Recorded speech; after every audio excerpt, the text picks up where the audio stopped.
The marketplace was loud, filled with strange voices. Sharp smells and heavy heat. Tall alien towers made of black stone surrounded the trading grounds. Their banners waving with the colors of warlords, merchants shouted, slaves cried, and guards laughed with cruel pride. It was a place where the strong ruled, and the weak were broken.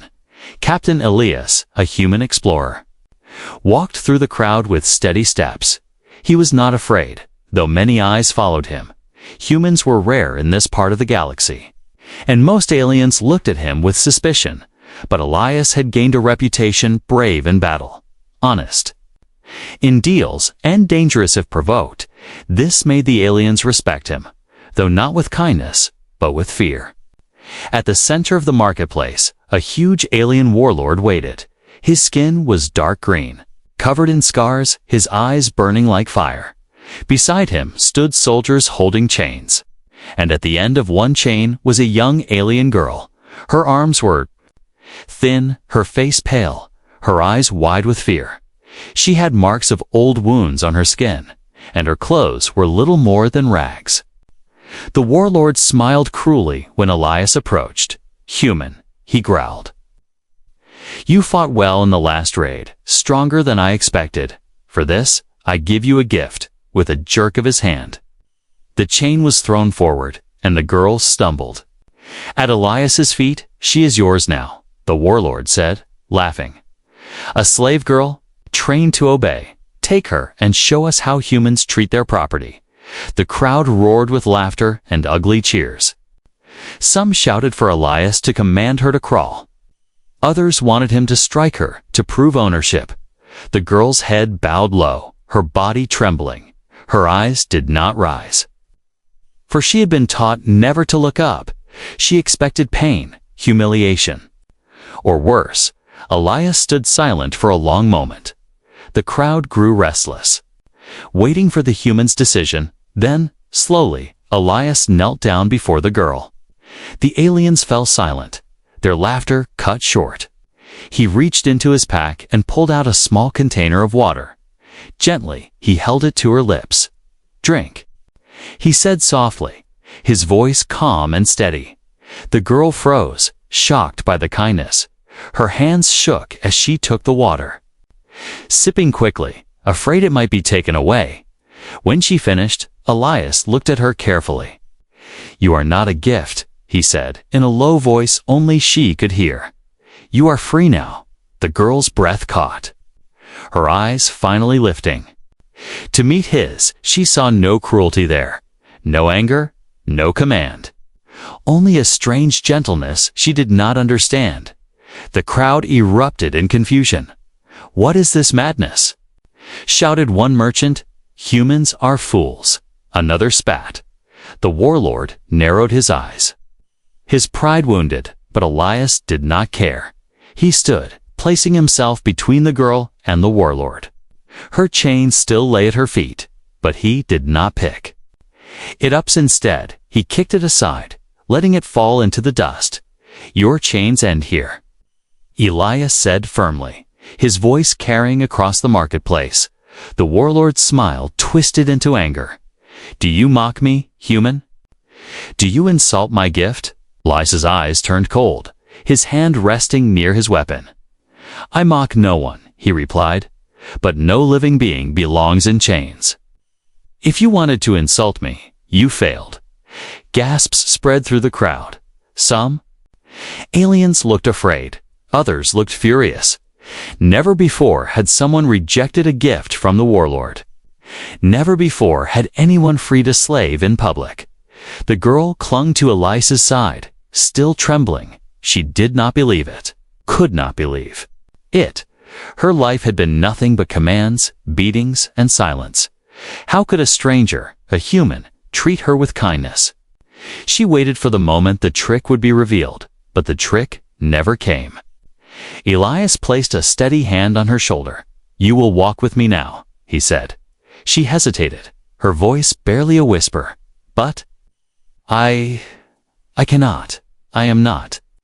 Aloud, Elias looked down at her, his tone firm but gentle.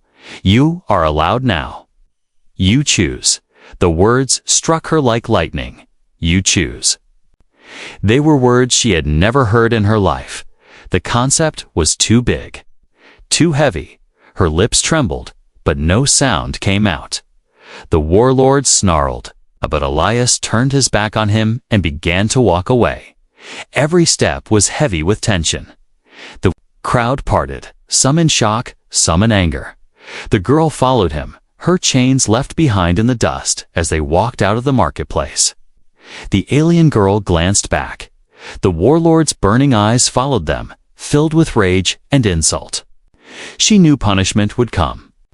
No one ever defied the warlord without consequence, yet beside the human. She felt something strange for the first time.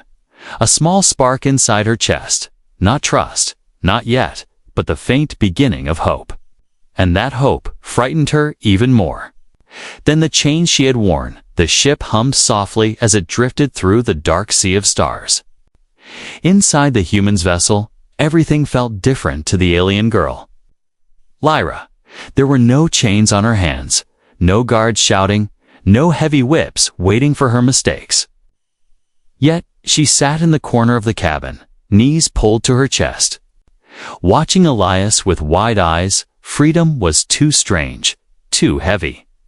Almost painful to believe, Captain Elias worked at the control panel, his movements calm and steady. He didn't look at her as a master looked at a slave. He didn't bark orders or raise a hand. Instead, he offered her food on a tray bread, fruit, and clean water. But Lyra only stared at it, her body stiff, her mind screamed that it was. A trick she had learned long ago. Eat without permission, and punishment would follow. Hours passed. And still she didn't touch the food.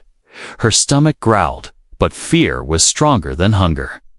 Elias noticed, his brows tightening slightly. He walked over and placed the tray closer to her.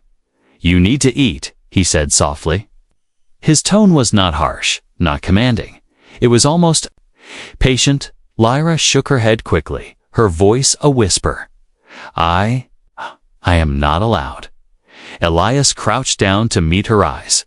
"There is no master here," he replied firmly. "No one will hurt you for eating, not while you are with me." She stared at him, confused, her heart racing. Every part of her training told her he was lying. Every memory told her kindness was a mask before cruelty.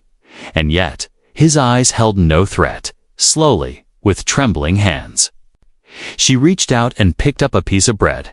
She waited for the blow, the shout, the pain. But none came. Instead, Elias gave a small nod, then turned away to give her space. Lyra ate quickly, every bite swallowed with fear. But the food stayed in her stomach, and no punishment followed. Tears pricked her eyes as she realized she had eaten freely for the first time in her life. That night, when Elias dimmed the ship's lights, Lyra curled on the floor. She did not take the bed he offered. Beds were for masters, floors for slaves. Her body trembled. But not from cold. Was the weight of confusion. Freedom was not comfort. Freedom was chaos. What did he want from her? Why show kindness? While she struggled with her thoughts, Elias sat silently at the control chair. He knew what she was feeling. Even without words, he had seen the scars. The bruises that never fully healed. He knew trust could not be forced. It had to be earned, step by step, the next day, as stars drifted outside the window. Trouble came. A sharp alarm cut through the calm. Red lights flashing across the control room. Pirates, fast ships closing in, weapons ready. Elias swore under his breath, his hands flying across the panel. Lyra jumped at the sound, fear flooding her body. Her first thought was simple and brutal.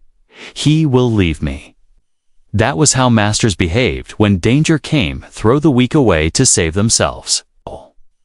She pressed against the wall, ready for the airlock to open, but Elias did not push her away. Instead, he grabbed a weapon and stood in front of her, his body shielding hers. "Stay behind me," he ordered. His voice was sharp now, but not cruel protective. The pirates boarded quickly, snarling. Alien raiders with blades and guns. Their leader laughed when he saw Elias, human. "Hand over the girl and we'll spare your life." Lyra froze, her heart pounding.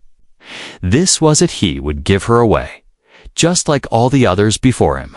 Her stomach twisted as she waited for the betrayal. But Elias's answer was simple, his voice like iron. "No," the pirates sneered. "She is only a slave. Worthless." Elias raised his weapon. His eyes hard. "She is not a slave," he said. "Not anymore." The fight was quick, but brutal. Blades clashed, shots rang. Sparks flew as metal struck metal. Elias fought with the strength of a soldier and the focus of a protector. Every move he made pushed the pirates back. Every strike meant to keep them away from Lyra. Even when one blade cut across his arm, he did not step aside. He stood like a wall between her and the raiders. Lyra could hardly breathe, her fear mixing with something new, something sharp and strange. No one had ever stood for her, not once in her life, yet here was a human, bleeding and fighting, refusing to give her up when the last pirate fled into the shadows of space. Elias stood, panting, blood running from his wound. He wiped his blade, then turned to her with a tired smile. "You're safe," he said, as if it was the most natural thing in the world. Lyra's throat tightened, her eyes wide with disbelief. Her lips parted, and for the first time, she spoke his name. "Elias," she whispered, the sound trembling. On her tongue, it was not obedience, not command. It was something different, something fragile. The beginning of trust. Elias simply nodded, his expression calm. He didn't push her, didn't demand gratitude. He only returned to the pilot's chair, as if protecting her was nothing special. But to Lyra, it was everything. She sat in silence, her mind spinning. Freedom was still terrifying, but now it carried a spark of warmth. Maybe, just maybe, this human was not like the others. Maybe his kindness was not a trick, and that thought frightened her most of all. For if kindness was real, then her world, the world of chains and cruelty, was broken, and she did not know how to live in a world where hope could exist. The ship floated quietly through the endless night of space. Stars glimmered outside the windows like tiny fires, far away and unreachable inside the cabin. Silence stretched between Elias and Lyra, broken only by the hum of the engines. The fight with the pirates had ended, but its weight still hung in the air. Lyra sat close to the wall, her eyes fixed on Elias. She had seen him bleed for her, fight for her, shield her. It confused her more than any chain had ever done. Elias moved around the ship, fixing wires and adjusting controls. His wound was wrapped in a simple bandage, but he acted as if it was nothing. When he noticed her watching, he offered a small smile. "You're safe now," he repeated. The words made Lyra's chest tighten. Safe. It was a word she had never trusted. That night, Elias brought her to the viewing deck. The glass stretched wide, showing the deep black filled with shining stars. Lyra's breath caught in her throat. She had seen the stars before, but only through cages, only through the bars of chains. Now, the view was open, endless. She pressed her hand lightly to the glass, her eyes wide. They are beautiful," she whispered, as if speaking too loud might break the vision. Elias nodded, his voice calm. "They're more than beautiful, Lyra. They are freedom." She turned to him, confused. "Freedom." He pointed to the stars. "No one owns them. No one can chain them. They burn because they choose to burn." Lyra's heart ached at the words. The thought was too big, too far from the life she had lived. She shook her head, lowering her gaze. I cannot be like them. I was born to serve. I was trained to obey. If I disobey, I am punished. That is my place." Elias crouched slightly, meeting her eyes. No one is born for chains. Not you, not anyone. You are more than what they told. You, his voice carried no doubt, only truth. Lyra felt her throat close, her eyes filling with tears she didn't understand. Why did he speak like this? Why did he believe she was more? For days she remained quiet, but something inside her began to shift. Slowly, painfully, she started eating without waiting for permission. She began standing near him instead of hiding. Once, when he dropped a tool, she bent to pick it up, not from fear, but because she wanted to help. Elias noticed every small change. But he did not push. He let her find her steps one at a time. Then came the test. Another warning flashed on the control screen. A damaged ship drifted ahead, sending faint signals of distress. It might have been a trap. It might have been real.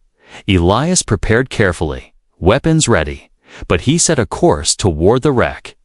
Lyra froze, panic flashing in her chest. Why? She whispered, her voice trembling. It could be danger. Elias glanced at her, his jaw firm. Because if someone is alive, we cannot leave them. They docked carefully.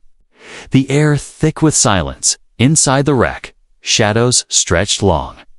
The smell of burned metal and smoke filled the air. Lyra followed closely behind Elias, her body tense. Every sound made her jump. Every flicker of light made her heart race in the darkness. They found survivors, 2 alien children, hiding beneath broken panels, her faces streaked with soot, their eyes filled with terror. Elias knelt, lowering his weapon. You're safe now, he told them gently. The words struck Lyra like lightning. They were the same words he had told her, the same promise. But this time, she saw the children reach out, trusting him instantly. Something burned in her chest. Something. She did not understand. Hope and jealousy, mixed like fire and ice. They carried the children back to the ship. Lyra wrapped a blanket around them, her hands shaking. The children clung to her, and for the first time, someone weaker than her looked to her for comfort. Her heart swelled painfully. She had never been trusted before, never been seen as more than a slave. Now, these frightened children leaned against her as if she mattered. When they finally drifted back into safe space, Elias turned to Lyra. You did well, he said. His tone soft but proud. Lyra's eyes widened. No one had ever spoken to her like that. Praise was something slaves never heard. She lowered her gaze, whispering, I did nothing. You saved them, not me. Elias shook his head. You stayed with them. You gave them comfort. That matters more than you think. Lyra's chest tightened again. The walls she had built all her life, the walls of fear and obedience, began to crack. She wanted to believe him, wanted to believe she was more than chains, but the thought terrified her. If he was lying, if this kindness was a mask, the fall would be unbearable. That night, she couldn't sleep. She sat by the window, staring at the stars. Her voice broke in a whisper. Why? Why are you like this, Elias? Half asleep in the pilot's chair, opened his eyes. Like what? Lyra hugged her knees, her eyes wet. Why do you protect me? Why do you not command me? Why do you not treat me like the others? Elias's gaze softened. He leaned back, his voice quiet, because I was raised to believe something simple. That life has value, that chains are wrong, and because no one ever deserved to be treated the way you were. Lyra's heart pounded in her chest. She wanted to argue, to tell him he was wrong, but the words stuck in her throat instead. For the first time, she whispered without fear. Thank you. The words felt strange on her tongue, but powerful. Elias gave her a small smile, then closed his eyes again. Lyra turned back to the stars. For the first time in her life, she felt a spark of something new. Not only hope, but trust, fragile and trembling, like the first light of dawn breaking through the endless night. The stars drifted quietly outside the ship, endless and cold, but inside, the silence was heavy, thick with thoughts unspoken. Lyra sat at the edge of the cabin, her hands clasped tightly together for days. A storm had been building inside her, memories she wanted to bury, shadows she could not escape. Elias worked quietly at the controls. He did not press her for answers, did not demand her story. But his patience became its own kind of weight. It reminded her that she had a choice now. Choice, a word that still felt too sharp, too big, at last. When the ship floated through a calm stretch of space, Lyra spoke. Her voice was low, breaking. Like a cracked stone. "I was not always a slave," she whispered. Elias turned slowly, not interrupting, only listening. "My people once had a home. A small moon, rich with forests, rivers, and light." Her lips trembled. "But raiders came. The warlords came. They burned everything. Those who fought were killed. Those who survived were chained. I was a child when they took me." Her hands gripped her arms, as if holding herself together. "They broke us, trained us. Every word, every thought was stripped away. We were taught to obey, to forget our names. They called us nothing, because nothing was all we were allowed to be." Elias's eyes darkened, his fists tightening on the armrest. He could picture the cruelty, the endless cycle of fear, but he said nothing yet, only letting her continue. Lyra's voice cracked again. "Once, I tried to run. I was young, foolish, desperate. They caught me. They made an example of me." Her fingers traced the faint scars along her back. "They said freedom was a dream I could never touch. They said dreams are for masters, not slaves." Her eyes glistened, but she did not cry. Tears had been beaten out of her long ago. Instead, her words came out hollow. "Empty. From that day, I stopped dreaming. I became what they wanted me to be. Silent, obedient, nothing." Elias leaned forward, his voice steady but fierce. "They lied to you. You are not nothing. Lyra, you never were, and you will never be again." His words shook her. Part of her wanted to believe, part of her still chained to fear. She looked at him with wide eyes, her voice trembling. "Why? Why do you believe in me? You don't know me. You could have taken me as they expected. You could have left me behind." Elias's gaze did not waver, "Because I know what chains do. Maybe I have not worn yours, but I have seen enough to hate them. You are alive, Lyra, and that is enough reason to fight for you." Her chest tightened, her heart beating wildly for the first time. She wanted to believe, but believing was dangerous. Hope could hurt more than chains ever did. Before she could answer, the ship's alarm blared. A sharp signal cut across the controls. Elias's eyes narrowed as a message flashed across the screen. It was not pirates, not a random signal. It was a mark of the warlord, the same one who had given Lyra away. The message burned in alien script. "The human insulted my honor. He rejects my gift. He spits on my name. I will take back what is mine, and I will break him in front of all." Lyra froze, her blood running cold. She knew that voice, that fury. The warlord never forgave insult, never forgot humiliation. He would not stop until Elias was crushed, until she was dragged back in chains. Her breath came quick, her hands shaking. "He is coming," she whispered, her voice cracking. "He will not stop. Elias, he will kill you, and he will make me worse than a slave. He will make me an example again." Elias studied the message with calm eyes, then turned to her, his voice steady. "Let him come. I will not give you back. Lyra, not to him. Not to anyone." Lyra shook her head desperately. "You don't understand. He is powerful. He commands armies, fleets. You are only one man. You cannot fight him." Elias gave a faint, almost grim smile. "Maybe I am only one man, but I am human. And humans do not bow easily. The words hit her with strange force.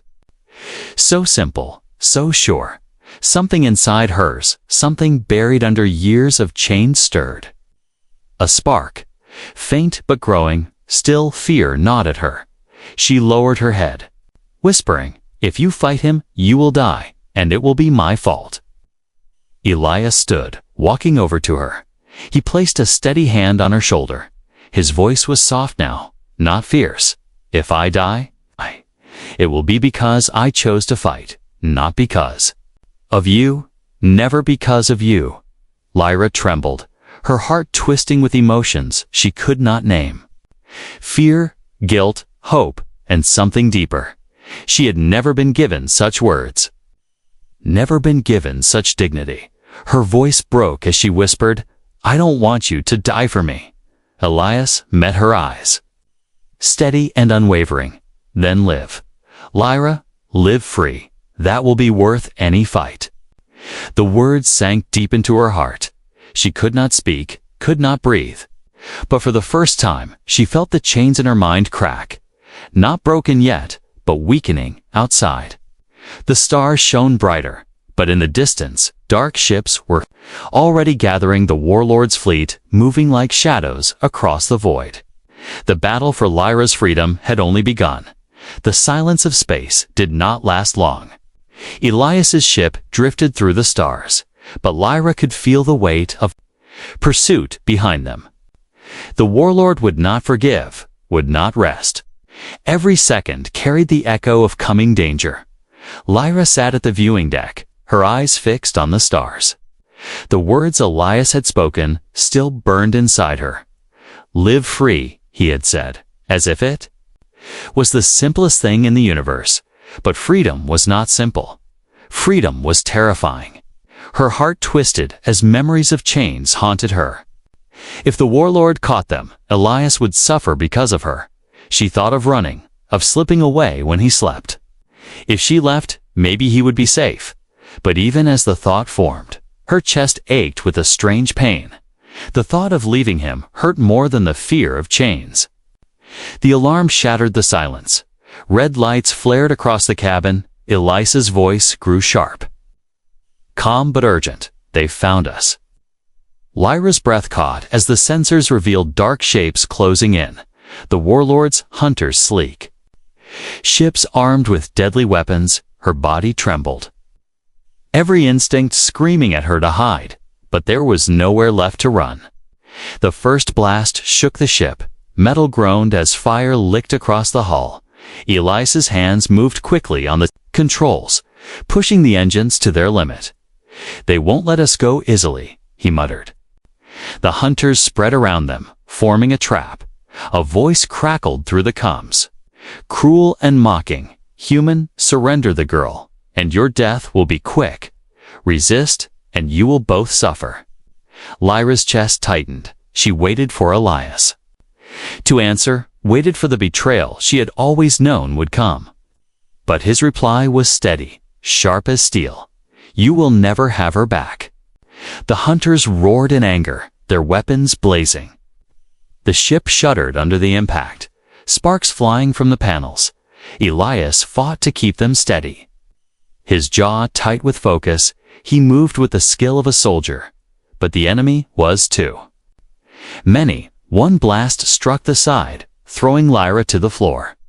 She cried out, fear gripping her heart. Elias turned, his eyes hard but filled with concern. "Lyra, stay low." He pulled a weapon from the rack, handing her a smaller blaster. Her hands shook violently as she stared at it. I don't know how," she whispered. Elias crouched beside her for a moment. His voice calm but urgent. "Point, aim, and don't freeze." "Not because you are commanded, Lyra. Because you choose." The words burned in her mind. "Because you choose." She clutched the weapon, her whole body trembling. The ship shook again as the hunters breached. Doors hissed open, armored soldiers storming inside. Their eyes burned with cruelty, their chains rattling at their sides. "Take her alive." One shouted, "Kill the human." Elias moved first, his blade flashing, his blaster firing. He was a storm in the narrow corridor, every strike precise. But the soldiers pressed hard, their numbers overwhelming. One shoved past him, rushing toward Lyra. Her blood froze as the alien's shadow loomed over her. In that instant, her chains screamed at her to bow, to wait for punishment. But Elias's words cut through her fear. Because you choose. Her hands tightened on the weapon, her heart racing. With a cry that tore from her chest, she fired. The blast struck the soldier, sending him sprawling back in shock. Lyra's breath came in gasps, her hands still trembling. But she had done it by her choice, not by command. Elias glanced back, his eyes meeting hers. Pride flickered there, brief, but powerful. Good, he said, his voice strong. Now don't stop. The fight raged on. The ship filled with light and smoke. Elias cut down the soldiers one by one. Lyra fired again and again, fear still in her, but courage rising with each shot. Her chains no longer held her completely for the first time. She was fighting not to survive as property, but to live as someone free. At last, the final soldier fell. The corridor littered with scorched armor. The ship shook again as the hunters outside prepared another volley. But Elias managed to fire the engines at full thrust. The vessel shot forward, breaking through the blockade.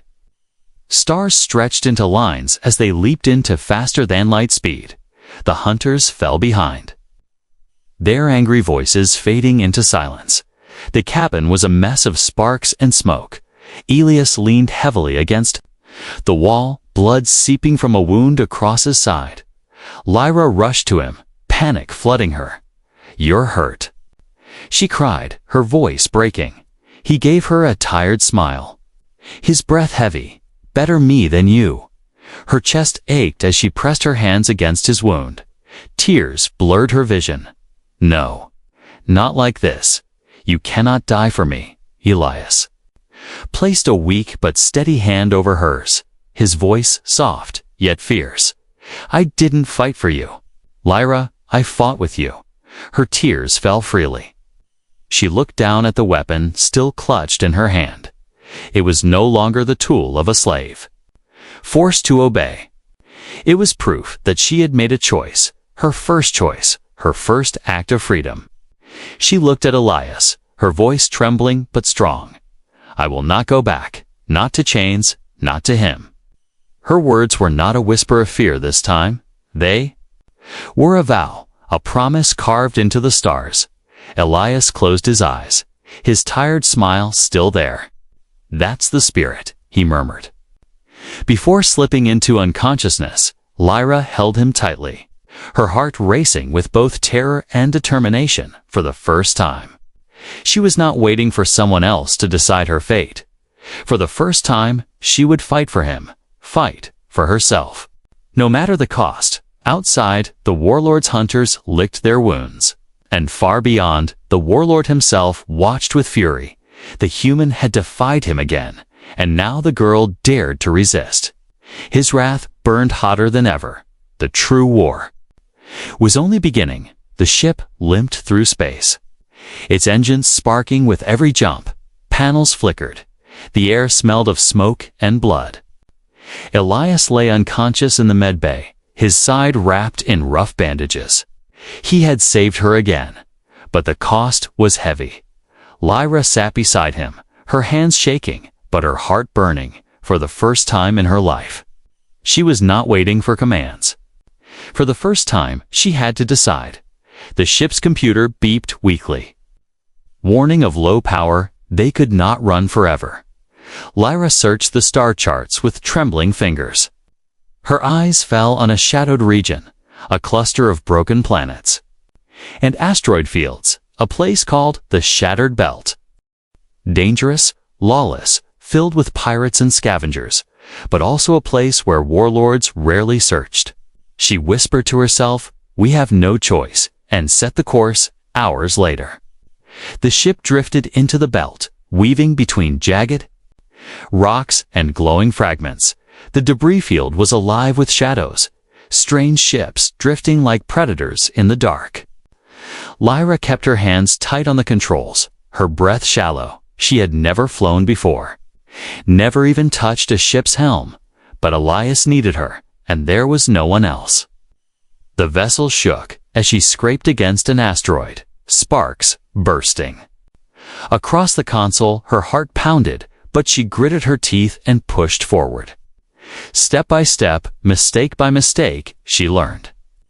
When the ship finally settled in a hollow space between two massive rocks, hidden from scanning, Lyra let out a shaky breath. She had done it, not because she was ordered, but because she chose. She returned to Elias, watching his pale face. His breathing was weak, but steady. Her hands clenched into fists. "I will not let them take you," she whispered. Her words trembled, but they carried the weight of a vow. For days, she cared. For him, she patched the ship with clumsy hands. Using scraps and tools she barely understood, she learned by trying, failing, and trying again. When the power core threatened to fail, she crawled into the narrow shafts, burning her arms as she forced wires together. When food supplies grew thin, she scavenged in the wrecks, drifting through the belt, slipping aboard ruined ships like a shadow. Every step terrified her. Every breath filled her with fear. But each step also made her stronger. One night, as Elias stirred weakly awake, he found her sitting beside him, her clothes stained with grease, her hands raw. She looked exhausted, but her eyes glowed with something new. "You kept us alive," he whispered, his voice hoarse. Lyra's lips trembled, but she nodded. "I had to, because I chose to." Elias smiled faintly, pride flickering even through his pain. "You're stronger than you know," he murmured before. Drifting back into sleep, the words stayed with her like fire in her chest. Stronger than she knew. Stronger than the chains had allowed her to believe, but safety did not last. Scavenger ships prowled the belt, hunting for wrecks and prey. One day, Lyra spotted their signals closing in, their sharp vessels circling like wolves. Her heart raced, but instead of hiding, she moved to the controls. She had studied their patterns in the days of silence. She knew how scavengers thought: greedy, impatient, careless. She lured them with false signals, drawing them toward a collapsing rock field. When the asteroids cracked and crushed their ships, Lyra steered away, her breath shaking for the first time. She had outsmarted her hunters. Later, Elias woke enough to see the change in her. She no longer sat curled in fear. She stood straighter, moved with purpose, her eyes sharper. He watched her and said softly, "You've begun to break your chains." Lyra froze, the words cutting deep. "I still feel them," she whispered, "in my mind, in my heart. Every time I close my eyes, I hear their voices." Elias reached out, weak but steady. "They will never vanish in a day, Lyra. But chains are not broken all at once. They break link by link, and you've already broken more than you realize." Her throat tightened, tears finally spilling. She had never cried freely before, never allowed herself to, but now, with him, she did. Not because of pain, but because for the first time, she could. Yet beyond the safety of the rocks, the warlords' fleet drew nearer. Hunters spread like a net, searching the stars for the human and the girl. The warlord's rage burned brighter with every failure. He swore not only to take Lyra back, but to break her spirit in front of all, and to make the humans suffer for daring to defy him. Inside the shattered belt, Lyra stood at the ship's console, her eyes hard. Her chains were still there, but no longer unbreakable. She had kept them alive. She had fought. She had outsmarted enemies. She had begun to believe she was more than nothing. And as the warlord's shadow stretched closer, she whispered to herself, "I will never bow again. Not to him, not to anyone. The shattered belt was silent. But Lyra knew it would not remain so. Beyond the jagged rocks, beyond the drifting wrecks, the warlord's fleet was closing in. Dark ships moved like predators, their engines glowing red, their weapons hungry for blood. The warlord himself commanded the lead vessel, his fury shaking through every signal. He had been insulted, defied, mocked by a human and a slave. Now he would reclaim his pride with fire. Inside the battered ship, Elias stood weak but determined. His wound had not fully healed, but his eyes burned with steady fire. Lyra hovered near him, her heart torn between fear and strength. "You cannot fight him like this," she whispered, her voice trembling. Elias gave her a faint smile, his tone calm.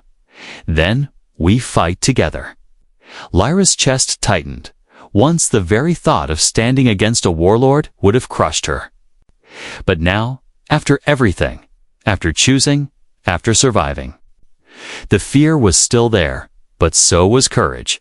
She nodded, her voice steady. "Together." The warlord's voice boomed through the comms, sharp and cruel.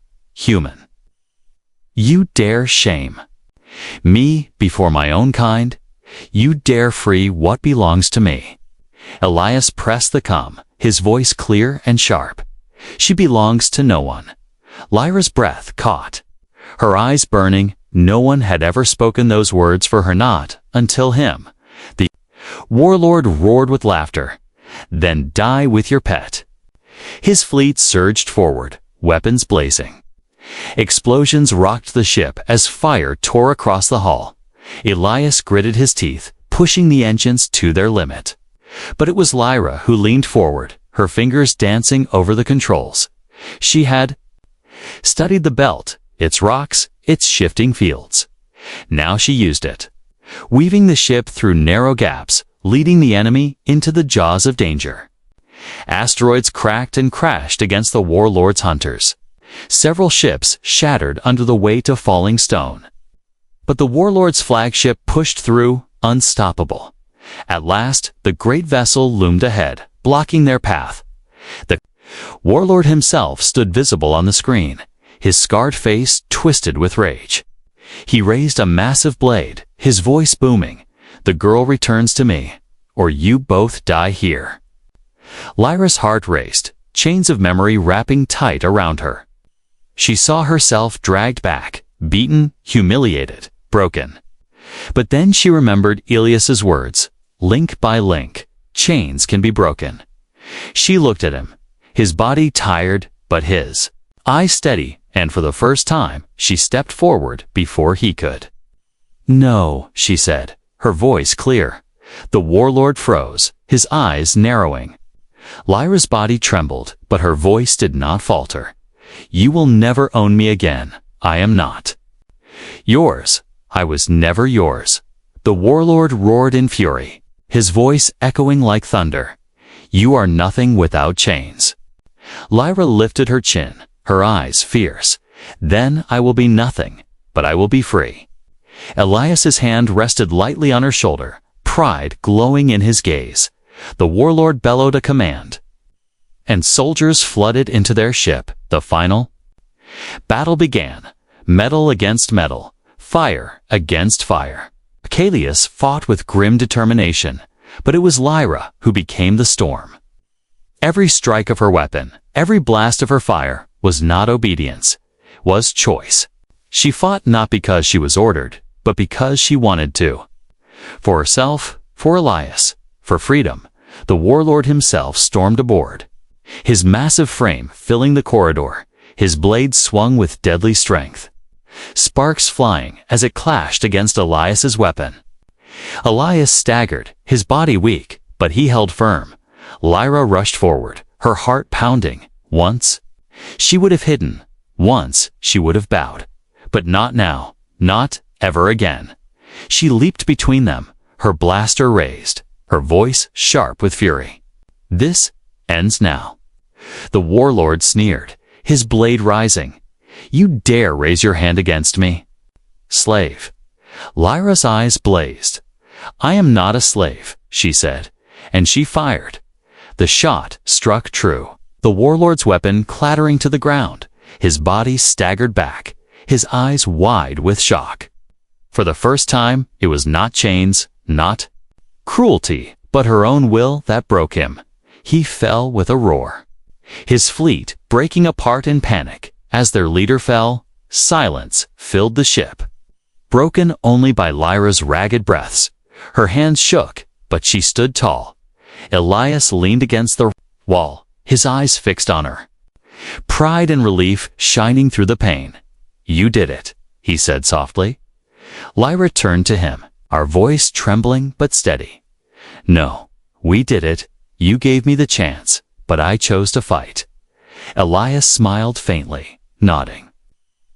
"That's freedom," Lyra looked out the window, the stars blazing bright beyond the shattered wreck of the warlord's fleet. For the first time, she did not see them as unreachable. She saw them as paths, endless paths, waiting to be walked. Her chains were not gone completely. Not yet, but they were broken enough for her to step forward.